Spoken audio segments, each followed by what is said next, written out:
What's for me? How's it hanging? How's it happen? You guys know what it is. This is Kevin from the Chord Progression Podcast. The podcast One Song Magazine describes as the one that initiates profound discussions with rock and metal artists. Line fans cover the creative workflow, other famous musicians, and understand the factors that make the band succeed or fall from fame.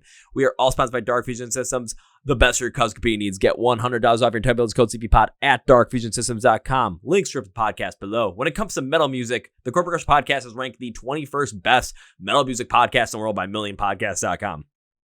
You know what we should do?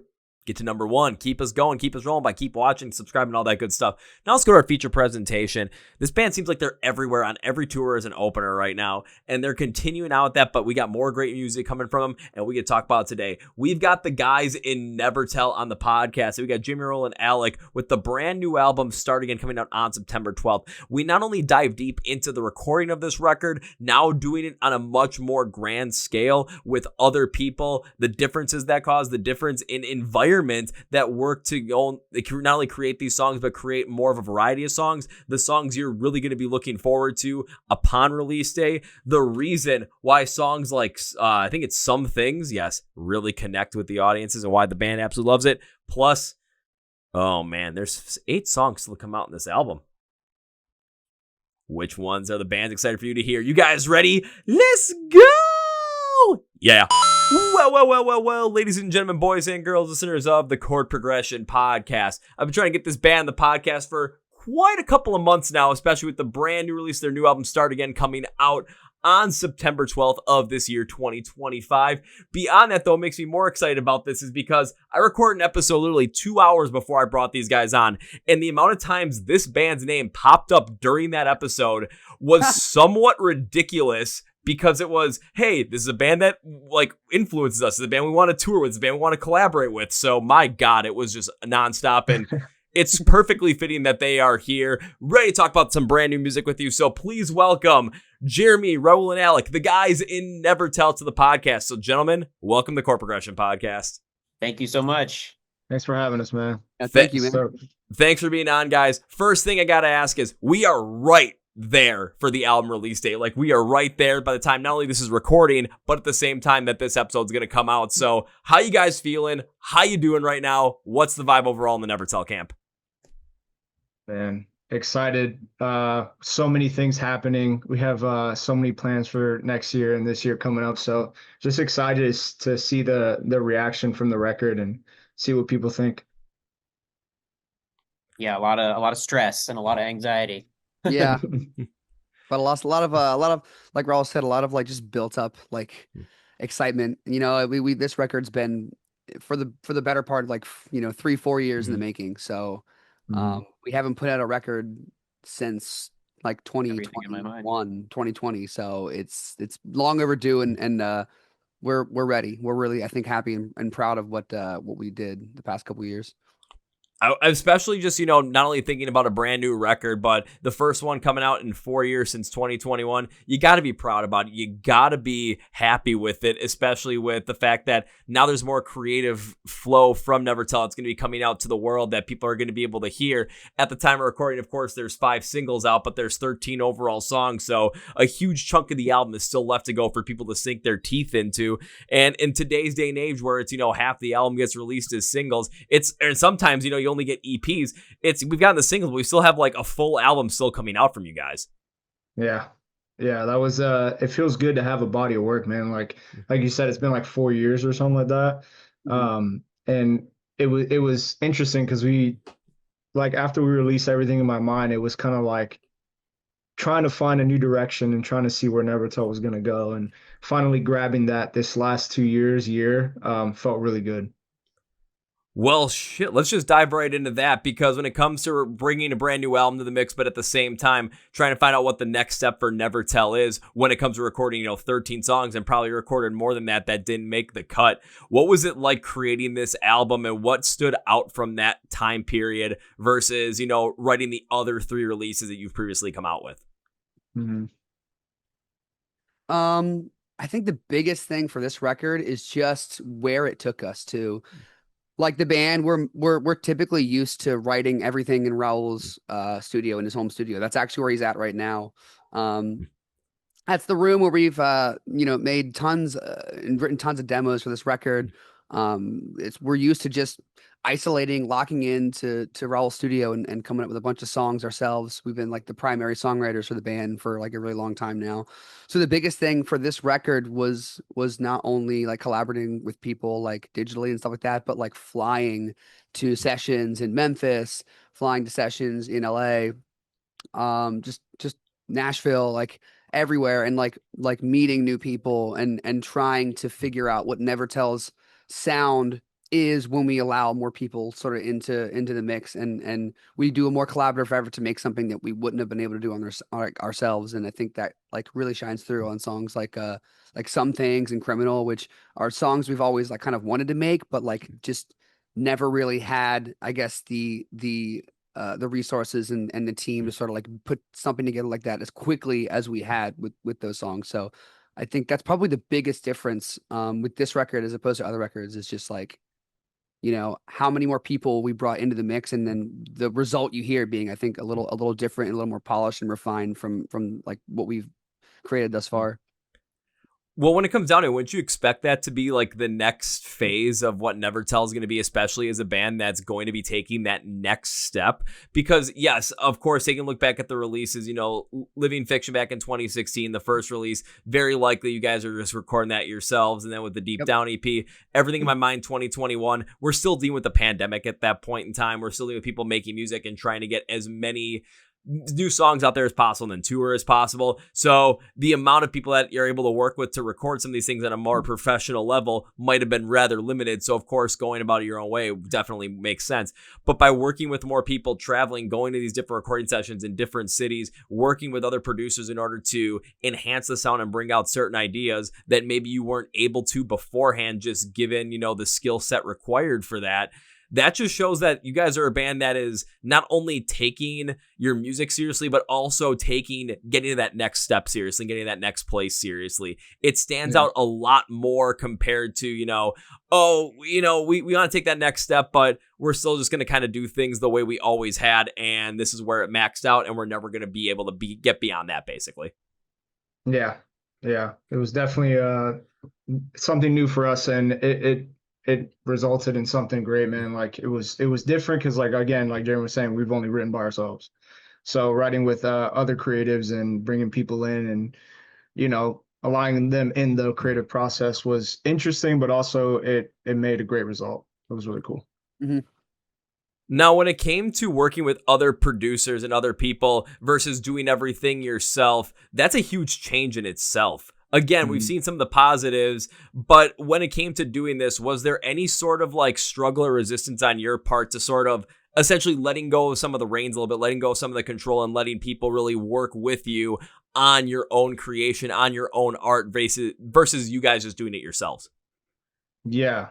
At first, like I would say when I was younger, personally, I was more of a bit more control freak in that sense. But as the band grew, the people we worked with, I knew like they were just so talented. So it was like it was a little interesting, like I said, because everybody's process is different. You don't know, kind of each writing session is going to be different. Either we'll start with just a piano and singing, or we'll just start with a production that I've made and then we'll just sing over that.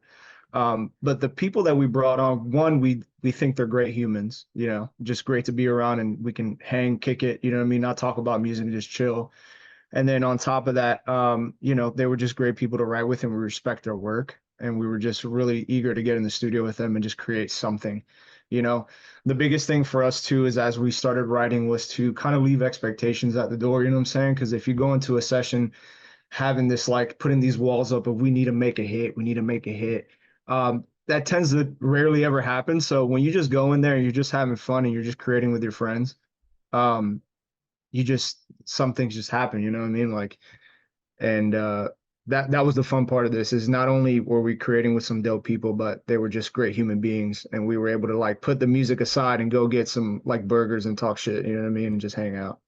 So that is a important piece too, like you just said, especially when it comes to leaving expectations at the door, because when you have other people that are coming in, not only working on your music with you, but also trying to work alongside you, you might have an expectation of how you want things to precisely go. You might have an expectation on what it's going to be like to work with those people. And if you set that up so heavily in your head, it keeps you within that lane. It keeps you within that box.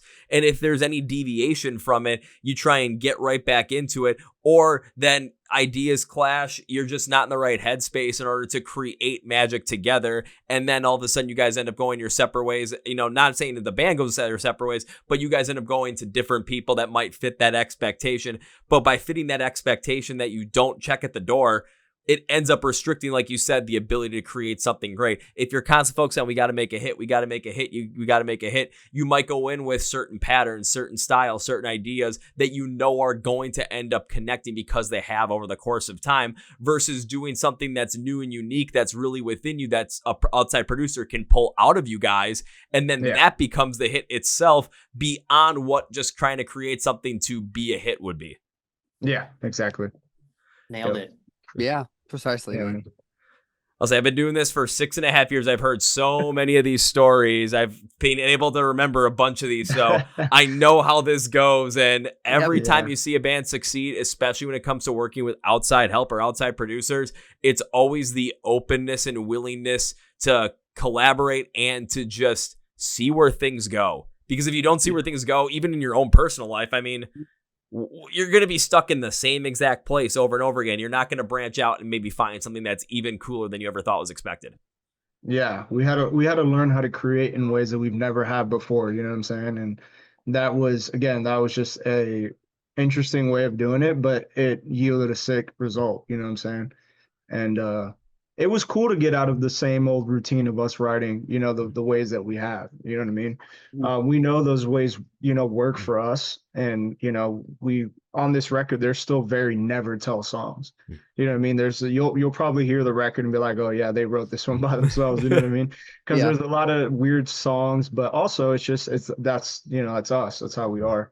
But it was really cool to work with other brains and see how they create and how we could collaborate, you know, making something sick. Mm-hmm.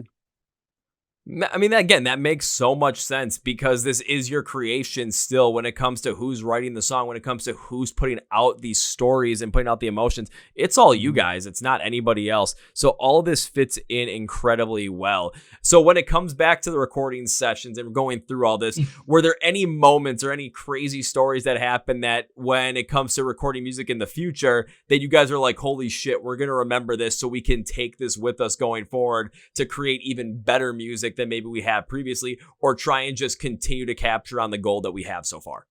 Y'all have any stories? I don't think there was anything crazy in the recording process. I mean, the coolest part for the recording process is that we were just able to do it again, just like the writing process. We were able to do it everywhere. We did some sessions in LA, to tidy up the record, and like the record was recorded at as early as when did we start recording Sacrifice? Was that 2022 or 2023? I think 23.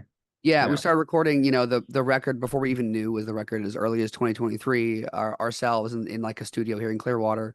And then wrapped up recording the last bit of the record at just the tail end, I believe, of 2024, or was it right? So it took like I think it was at the beginning of this year. Yeah, so the beginning of 2025. So it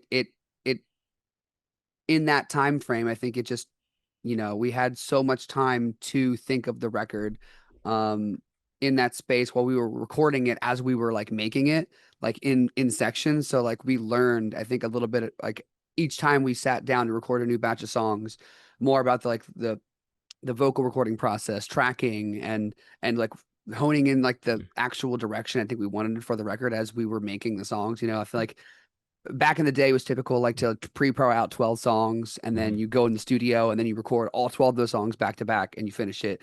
And I think the cool thing about doing it the other way, which is like sort of maybe recording them as you finish them, is like you sort of bottle in these like moments in time of like where you were at in that exact moment in the song. And it gives you the opportunity to try different things along the record. So there's, you know, just, you know, we've recorded some of the songs in Memphis with the producer Dave Cowell that had helped write songs like Criminal and Icon, Some Things. We'd done some sessions in LA when we had to go out there to do some work as well. We'd recorded some stuff with Raul. So it's just the recording process like took us everywhere, and I think that was like a really cool part about it. I got sick, blew out my voice so many times trying to record some of these songs as well, and just led us to have to scramble and like just re-record a lot of stuff. And there was moments that were difficult in the studio because of that, because you have an expectation, a deadline. This song needs to be done by this certain timeline, and then it had to be pushed back because just of how my voice was adjusting to singing some of these new songs and stuff. So I think the process in a lot of ways stayed the same. Me and Raul like recording a lot of the vocals, sitting down, like being really meticulous with the vocals.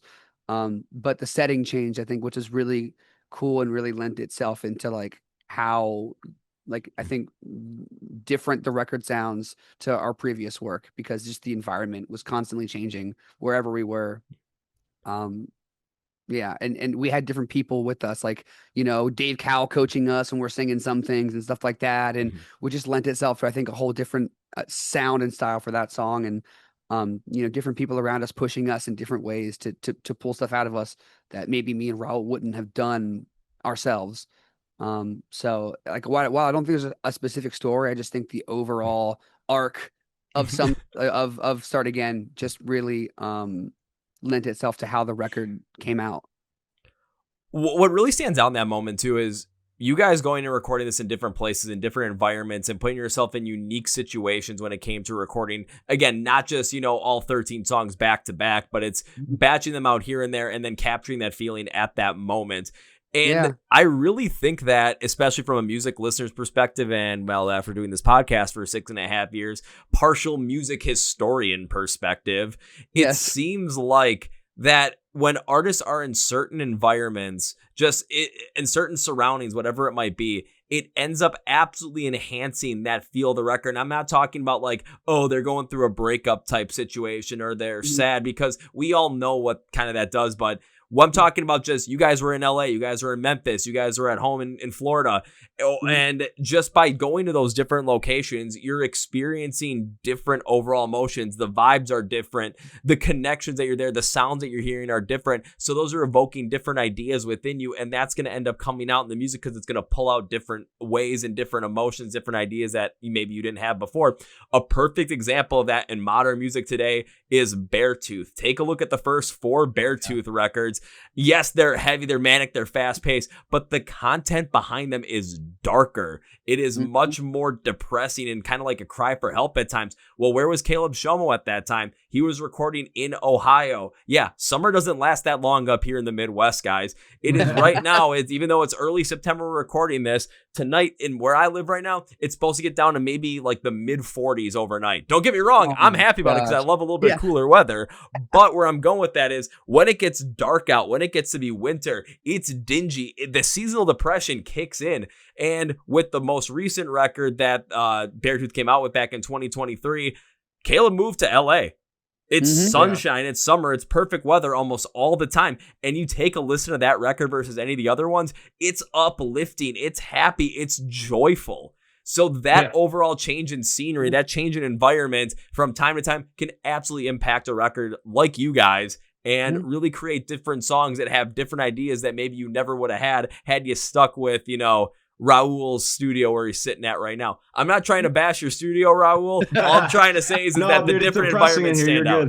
No, but I mean, if you cook with the same ingredients all the time, you're going to get the same dish. Exactly. Yeah, exactly. And I think all of us collectively just writing in different scenarios and with in different environments yielded a different result. You know what I'm saying? So it was fun. It was fun doing that because we had never done that before. And like I always had my big PC, you know what I mean? And it was just stationary. That's it. So, but when we were writing the record, we got a laptop that we could just go anywhere with. So I could just take this laptop and plug into any studio and we're good. So that was the fun part.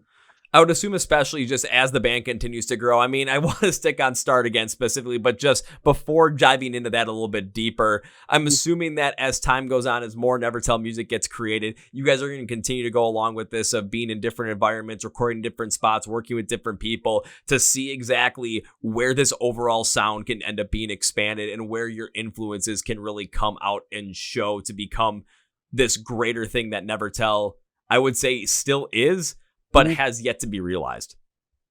Yeah. And that's, I think that's what we try to do with this album. That's, you know, it's really define Nevertel, because like we were growing and we kind of dabbled around in different waves of rock, you know what I mean? And we'll always do that because that's a Nevertel thing. But I think this one's a more directional record with its like weird sections, but it's still, we're still, you know, we wanted to establish that. And, you know, who knows what happens in the future? Maybe we want to write alone. Maybe we don't want to write with anybody because we're just in that zone. Or, again, we'll just go around and for certain songs, go write with other people. But I did enjoy that process because there's a lot of times that you get stuck in your own way. You know what I mean? And it takes a team of people to be like, no, dude, this is actually dope. You know what I mean? So. Exactly. That's a good way to put it. So let's dive deeper into the record, specifically the songs around this record as well. At the time of recording, which is again right before the album releases, there are 5 singles that are out right now. When it comes to those singles, of course, they've been coming out for quite some time at the moment. What has been the overall reaction from fans when it comes to these singles? Not only when it comes to just like the initial reactions you've seen online, but of course playing these songs live as well. Very positive so far. Yeah, it's been great. I mean, playing Criminal live is just such an energy push, you know what I mean? Like, Yes. And we put that at the end of the set, and you just see everybody's eyes kind of light up like, oh God, you know what I mean? We're gonna get hit at the end of the set, which is fun. Playing some things live before it came out, it was really interesting because a lot of people, I could tell, were really listening to the lyrics and digesting that song. And hopefully now, as the song has grown to like our #1 song, we'll see what happens on Sleep Theory Part 2 and see how many more people are singing the song with us. Yeah. But overall, it's been really positive, man, from streams to playing them live. It's crazy. Like we just did it this last tour, but we were taking out our ears in certain parts of the songs to hear, because we don't have stage mics yet to hear like the crowd much. So it was really a big test to like take off your ears and really hear people singing your words back. Like the words that you wrote probably in your most broken state or happiest state, who knows? But you know what I mean? It's just really interesting to see fans really connecting with the music and singing it back. And then it was like a moment of like, damn, okay, like people actually know who we are. That's sick. You know what I mean? We've never been in that position. We're just opening and, you know, we're still growing, but it's just, it's really cool to see people knowing our music and More getting and more that real. Nevertel shirts and hats in the crowd. Yeah, exactly. And just seeing the crowd response, the live response has been insane. Like you could always look at numbers and seeing Spotify artists and your numbers going up, but it's not like real and tactile till you go to a show and you see people singing your words back. That's a different. I could see 1,000 streams all day. That's really cool. But then when you see 10 people singing the words back, sick. You know what I mean? Yeah. I think it was something somebody said this to me. It was like streams, yes, they're numbers, but that's virtual. That's not necessarily real. What's real is when you're at the show, when your act's playing in front of people, and those people are there. Those people are engaged. Yeah, and who's willing to show up for you? Absolutely. And when it comes to what you guys did with some things and, you know, being able to take the time to pull out those in-ears and just listen to the crowd, I am not surprised that you do that to really take in the crowd. I'm not surprised the way that the crowd reaction is to that. When I listened, I did not see you guys going down that route, having more of this like post-hardcore feel to the entire song. But how you did it fits you guys like an absolute glove. That rapping part of it, it sets the scene with a little bit more of a post-hardcore focus backing, so it gives a little more emotion to it. And then that vocal style in the chorus, it reminded me a lot of Matt McAndrew from Rain City Drive. It just expressed the importance of, at times, how powerful and letting someone go is in probably the best way possible for yourself. It took this great approach to an idea for a song, and in the end, it worked out incredibly well. Thank you, man. Thank you. That That song was really cool to make. And it just started with piano and vocals. That's all it was. You know, And a and lot then of emotion. yeah, and a lot of emotion, you know. Yeah. So Hey, sometimes the greatest things come out with a hell of a lot of emotion. Actually, most of the times the Yeah. greatest thing comes out with a hell of a lot of emotion. Fortunately and unfortunately. Yeah. Yeah, that kind of goes both ways. Yeah, right. Yeah. Nothing is free, right? Yeah. No, nothing is free. But there is a typical question I've been asking on this podcast for quite some time now, especially when it comes to brand new music that's coming out. It is probably the favorite question I ask of all time. And it goes like this. I could ask you what your favorite song on the album is, but you guys have put your heart and soul in this. You've done so much on this. That would be like asking me, hey, pick your favorite child. We're not going down that route because that's not fun. So there are 5 singles that are out right now. Let's take those away and let's stick with the 8 songs that have yet to be released. So out of the 8 songs that are going to be released on release day, it's not which is your favorite, but which of those songs is the one you're most excited for people to hear and why? Okay. I'll go last. I'm excited for people to hear two of them, which everybody's gonna fucking pick. You're gonna say I know exactly. I already know. Let me write it down. Let me write it down right now so I can pull up a piece of paper and say it, so that way you know. All right. But yeah, it's my favorite one is Ever After. That song is weird in its own way, but I think it tells a beautiful story, and how that song came to be it was just so random. It was so random in a writing session, and it just turns out to be one of my favorite songs on the album. That one and a song called Icon. Yep. Those two are exactly what I was gonna say. Yeah. Those two are just I'm really excited for people to react to those. Yeah. Ever After an Icon. Wow, okay. Jeremy, you gotta be different, Jeremy. I gotta be different. I am gonna start the first one off. I'm gonna say Ever After as well, because then he's gonna say Did It All. I just think the way shut up, stop knowing me. I just think the way that Ever After ends is so special, and I originally thought it should be in the middle of the record because of the way it ends so abruptly. Like it cuts off the last line. Like it doesn't fully, I don't fully sing the line. I cut it off. There's no complete resolution. There's no complete resolution for the line, you know? So like, I thought that was so cool, like for that song, but I had no idea that when we first wrote that song, we had envisioned it being the first song of the record. Yeah, like the opener. The opener for the record when we first wrote it, because that was one of the first things that I think we wrote for the record that we were like, whoa. Like, you know, before Sacrifice, that was we originally intended that to be a single. I think Ever After was one of the first songs we wrote. We were like, whoa, this is sick. This song's really sick. This is a cool direction for us to explore. When our manager suggested being the closing track, first I wasn't sure, but then when I heard it, I don't know, something about the way it's the last song. There's a lot of like emotional weight behind it. It's very cinematic, and again, the way it just cuts short the last line to then loop the record. I just think it's such a special moment, and I'm really excited for people to like hear the whole record, get to that moment, and just like hopefully the emotional weight of the whole record and everything like really comes through with that song. I think I'm most excited for people to hear that one. And like Alex said, on the flip side, then the complete opposite. I'm also excited for people to hear Did It All, because I think it's a song that could have been a single. Absolutely could have been a single. I think it's a banger. We wrote it ourselves. It's another just like truly never tell song. I love, you know, like when we get the chance to like make something ourselves and really explore and flex. Like this is us flexing like our like songwriting capabilities, and like we've worked with a lot of really well-known producers and songwriters, and it's, you know, it could be intimidating at times, just the people you're working with. So it's like it was kind of a way for us to like flex our creative abilities and just be like, what can we do ourselves now? Like we did so many sessions with producers in LA and Memphis. Yeah, and it's like we took what we learned from those and brought it back home. Exactly. We took everything we learned from all those sessions and we're like, what can we make ourselves? And then we Did It All in like a couple days, and we're like, oh my God.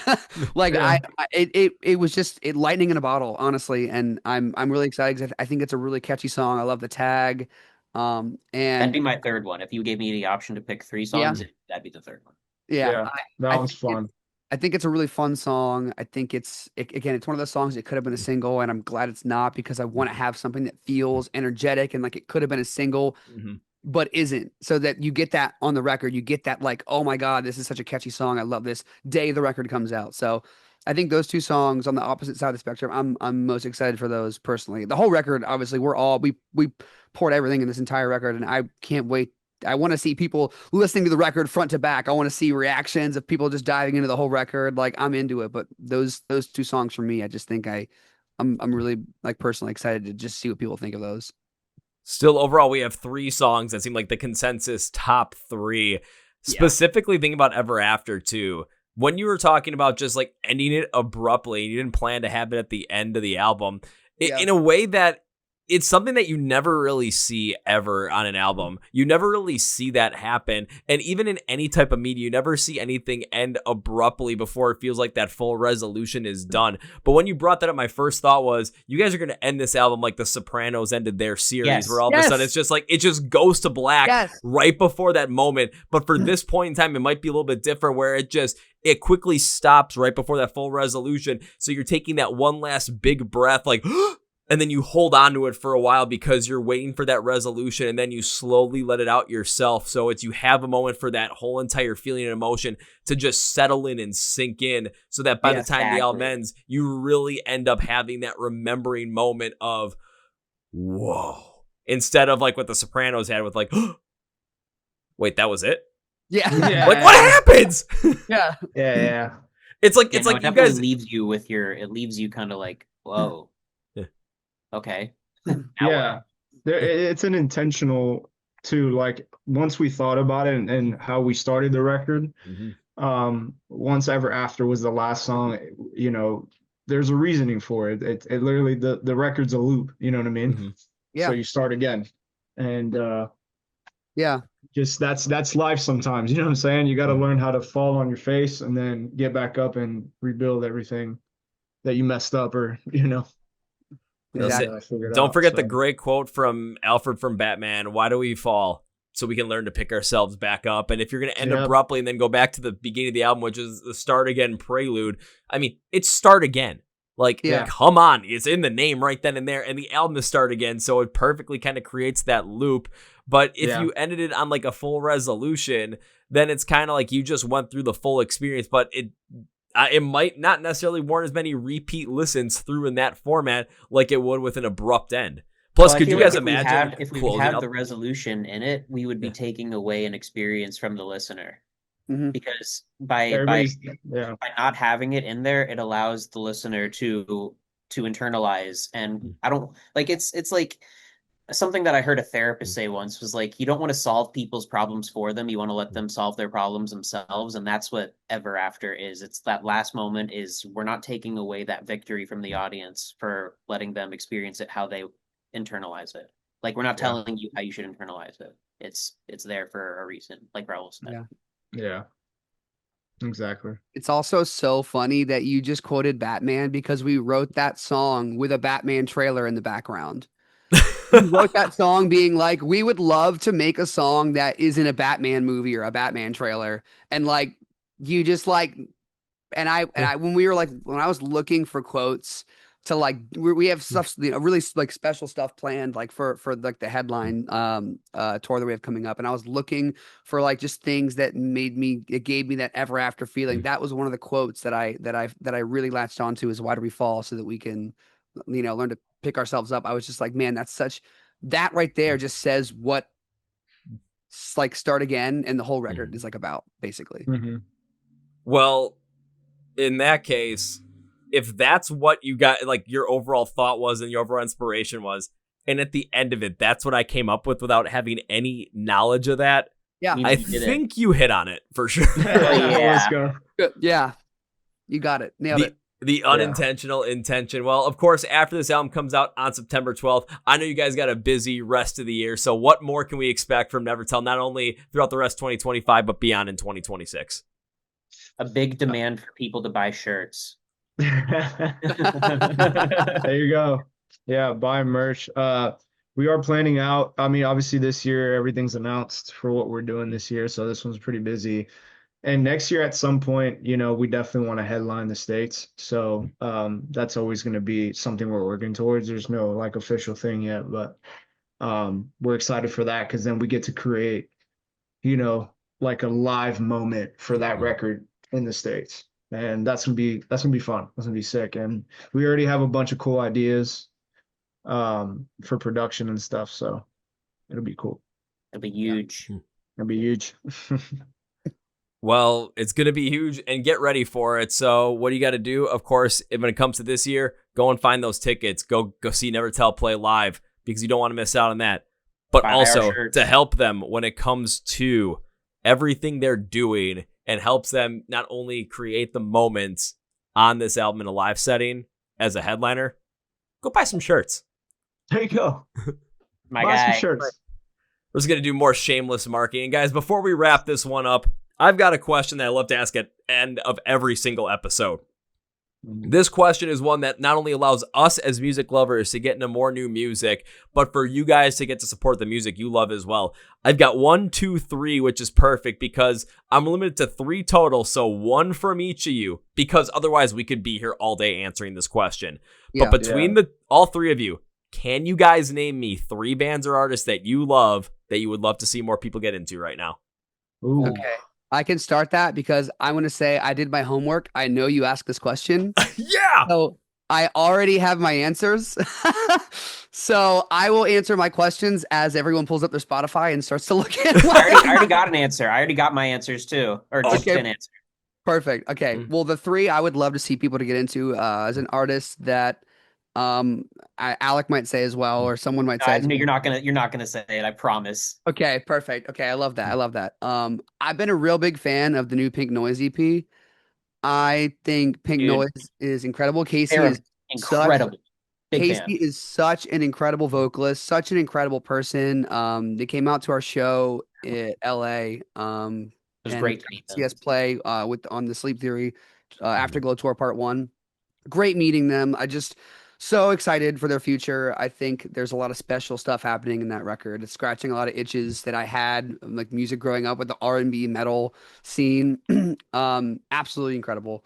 House of Protection also is super sick. I know they're having a big moment right now. I would just love to see them succeed because I think they have a lot of energy. I love the Jordan Fish's new his like a new like brainchild of Jordan Fish, like producing that band. And it's just, again, it's scratching an itch in rock I don't think that we have right now. It's just like this like almost like the itch that Beartooth was scratching in the early days, but like with really nice like production, clean singing and stuff like that. Like I think House of Protection is another band that's like really special.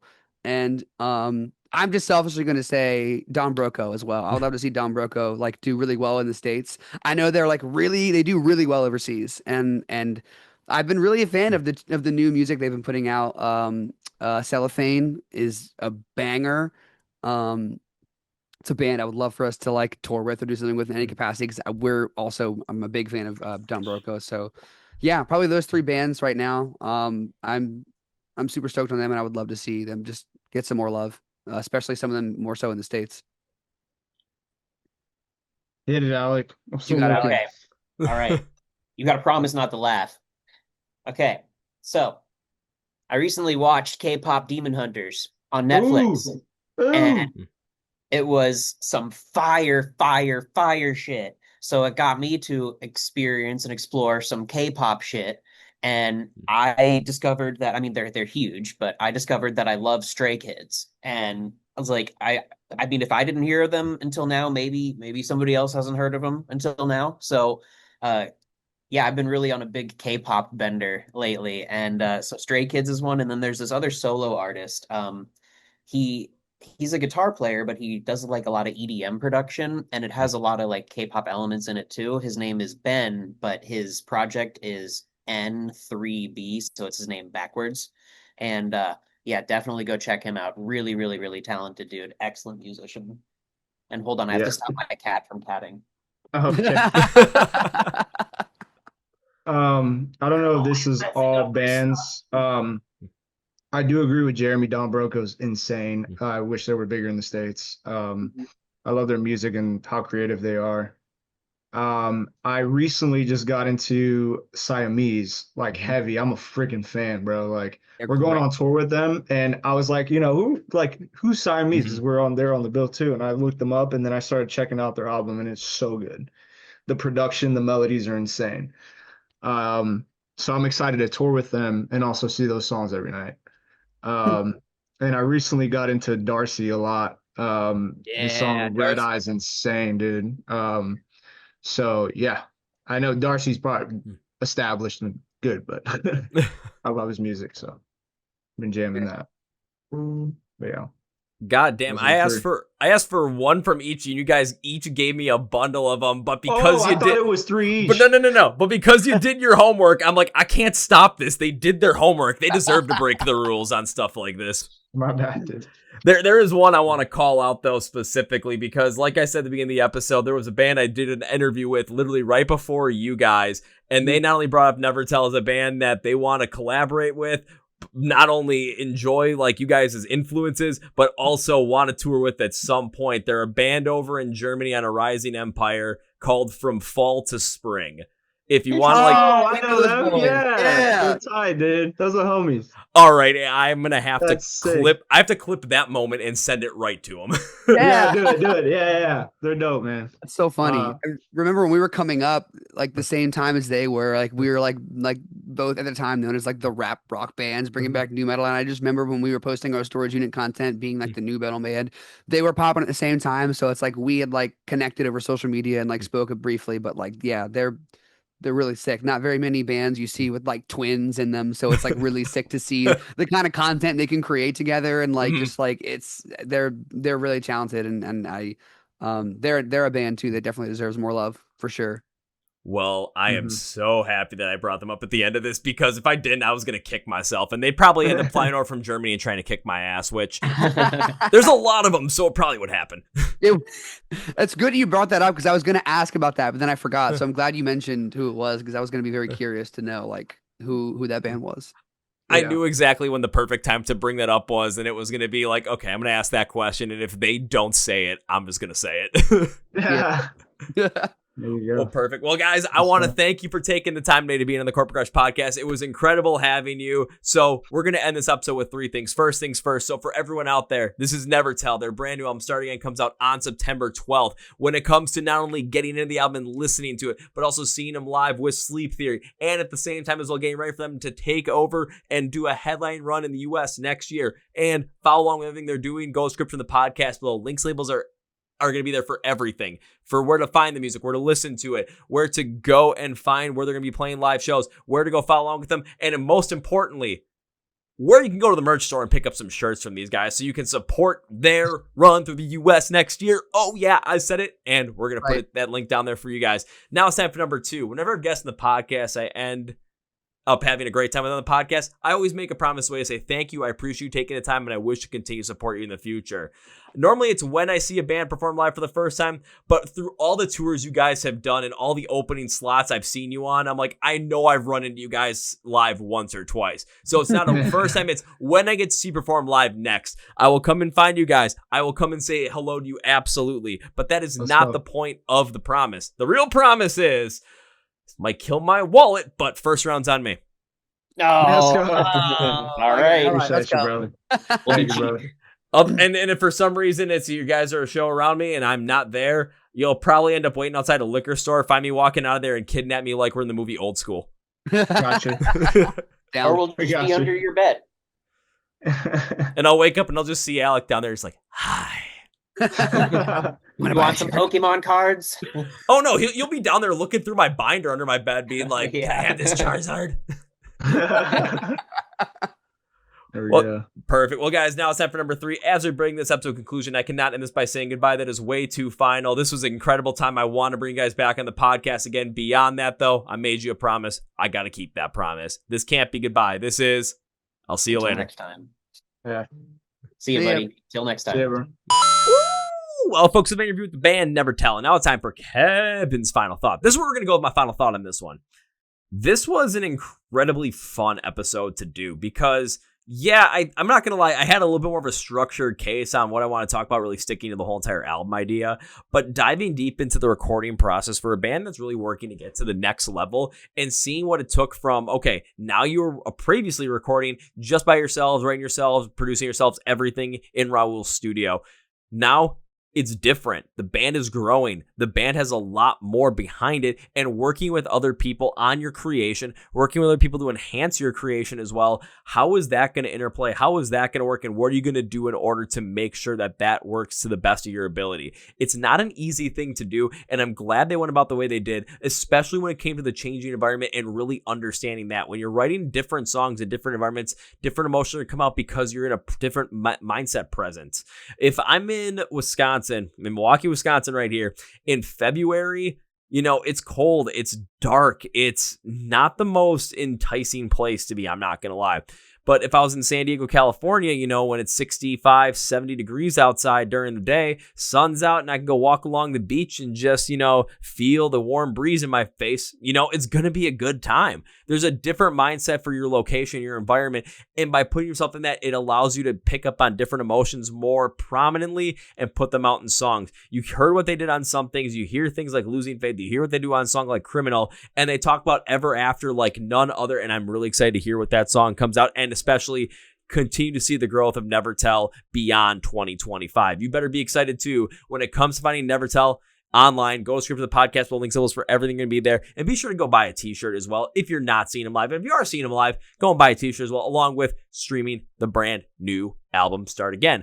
Please also follow along with us on the Chord Progression Podcast or on Facebook, Twitter, and Instagram. Links to the podcast below. You can also be sure to subscribe to the Chord Progression Podcast. If you're right here on YouTube, it's right down here. If you're on Spotify or Apple Podcasts, hit that follow button or hit that subscribe button. Hit the like button on these episodes because you want more people to get to know about the Chord Progression Podcast. You want to help us get to our #1 rated best metal podcast out there, according to millionpodcast.com. That's going to help, so please continue to do that, and please give yourself a pat on the back if you are. Thank you very much. And that's going to be me. Thank you very much for listening to the Chord Progression Podcast. My name is Kevin, and you guys know how I end every single one of these episodes. Big, healthy, and hearty. See ya! Yeah.